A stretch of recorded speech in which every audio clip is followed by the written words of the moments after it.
बिस्मिल्लाहिर्रहमानिर्रहीम। Welcome to my channel सुहानी कहानी। दोस्तों, मोटिवेशनल कहानियों और वाक़यात के लिए चैनल को सब्सक्राइब कर लीजिए और बेल वाले बटन को भी प्रेस कर लीजिए। Thank you so much.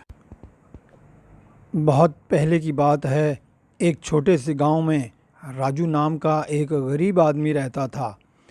वो बहुत समझदार और अक्लमंद था। पुराने से घर में वो और उसकी बीवी नूरा रहते थे और उनके बच्चे नहीं थे। वो इतने गरीब थे कि कई कई दिन उनके घर में खाने को कुछ नहीं होता था। गुर्बत की वजह से उन्होंने घर की तमाम चीज़ें बेच दीं। आखिर में उनके पास सिर्फ़ एक मुर्गी रह गई। जब भूख ने उन्हें बहुत सताया तो उस गरीब आदमी ने अल्लाह का नाम लेकर उस मुर्गी को भी ज़िबा कर दिया और अपनी बीवी से उसे पकाने के लिए कहा। बीवी ने जवाब दिया, घर में आटा नहीं है, रोटी कैसे बनाऊं? नमक मिर्च मसाला भी तो नहीं है, मुर्गी कैसे पकाऊं? चुनाचे गरीब आदमी ने अपनी बीवी से कहा, अच्छा तो मैं ये मुर्गी लेकर गांव के नंबरदार के पास जाता हूं और उसे नजराना पेश करता हूं। हो सकता है वो कुछ हमारी मदद कर दे। ये सोचकर वो गरीब आदमी मुर्गी लेकर गांव के नंबरदार के घर पहुंचा और नंबरदार के घर का दरवाज़ा खटखटाया। जब नंबरदार अपने घर से बाहर निकला तो उस गरीब आदमी ने वो मुर्गी नंबरदार को देते हुए कहा, ये मुर्गी मैं आपको नजराना देने के लिए लाया हूँ। नंबरदार कुछ देर सोचने के बाद उस गरीब आदमी को अपने साथ घर के अंदर ले गया। फिर अपनी बीवी बच्चों को बुलाया और उसके सामने उस गरीब आदमी से कहा, तुम खुद ही ये मुर्गी हम सब में बांट दो, मगर ख्याल रखना कि हर एक को बराबर बराबर हिस्सा मिलना चाहिए। नंबरदार के घर में उसकी बीवी के अलावा 2 बेटियां और 2 बेटे थे। वो सब 6 अफराद थे। उस गरीब आदमी ने चाकू लिया और पहले मुर्गी का सर काटा और उसे नंबरदार के हवाले करते हुए कहा, आप चूँकि इस घर के सरबराह हैं इसलिए सर का हिस्सा आपका है। फिर उसने मुर्गी की नाक काटी और नंबरदार की बीवी को देकर बोला, आप इस घर की मालका हैं, आपको मर्द की नाक की हिफाजत करनी चाहिए, लिहाजा नाक आपकी हुई।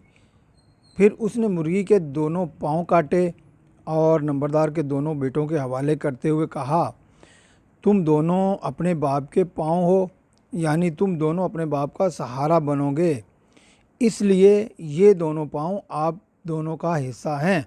उसके बाद गरीब आदमी ने मुर्गी के दोनों पंख काट कर दोनों लड़कियों को दिए और कहा, आप दोनों नंबरदार की बेटियां इसी तरह पंख उड़ाती हुई पराए घरों में चली जाओगी, लिहाजा ये पंख तुम दोनों के हैं।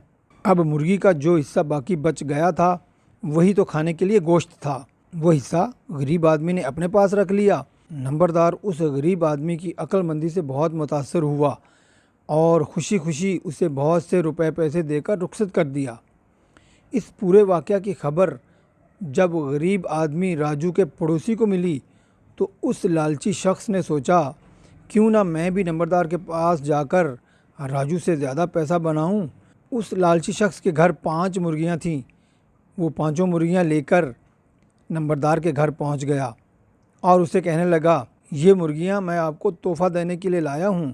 नंबरदार ने फिर अपने बीवी बच्चों को उस शख्स के सामने बुलाया और कहा, तुम खुद ही हम सब में बांट दो, लेकिन ख्याल रखना कि सबको ठीक ठीक हिस्सा मिलना चाहिए और किसी को नुकसान ना हो। उस लालची शख्स ने काफ़ी देर तक सोचा कि किस तरह 5 मुर्गियां 6 अफराद में बिल्कुल बराबर तकसीम करूं, मगर उसे कुछ समझ ना आया कि क्या करूं। आखिर नंबरदार ने तंग होकर राजू को दोबारा बुलवाया और उसे कहा, ये शख्स 5 मुर्गियां लाया है, मगर इसे समझ नहीं आया कि 5 मुर्गियां हम 6 अफराद में किस तरह बराबर बराबर तकसीम करें। राजू, तुम इन मुर्गियों को 6 अफराद में बांट दो।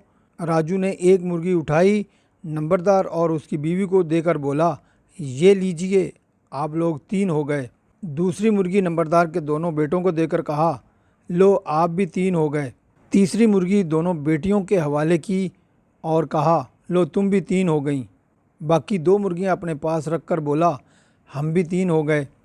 नंबरदार राजू की अक्लमंदी से बहुत खुश हुआ اور اس نے راجو کو اپنی زمین کا کچھ حصہ انعام میں دے دیا تاکہ وہ اپنی باقی زندگی آرام سے گزار سکے، جبکہ لالچی شخص یہ سارا واقعہ دیکھتا ہی رہ گیا اور شرمندگی کے سوا اسے کچھ نہ ملا۔